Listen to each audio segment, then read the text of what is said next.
Jeg står her i køkkenet og er i gang med at pakke min nye krimi, Kulmørket, til alle de skønne læsere, der allerede har forudbestilt den.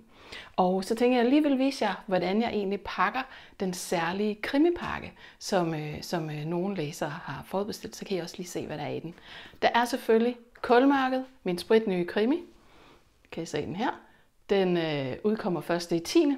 Den kommer selvfølgelig i æsken, kassen, og er også selvfølgelig signeret, hvis du vil have den. Nå, men noget af det, der så også er i pakken, er denne her kuvert.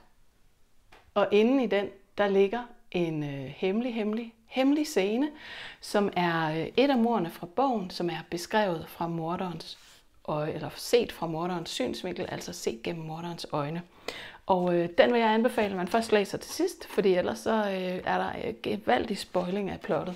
Så gætter du lidt for nemt, hvem morderen er. Så den kommer i kassen, bogen kommer i kassen. Så kommer der også det her, som er et stykke Bornholms kul, jeg selv har samlet på stranden nede ved Sorthal. Og det kan du læse i bogen, hvorfor det er med. Så er der selvfølgelig også, som altid, krimikarameller, bornholmske krimikarameller, som er utrolig lækre og vanedannende. Og så er der selvfølgelig også lige et postkort. Og så skal den bare lukkes og afsted.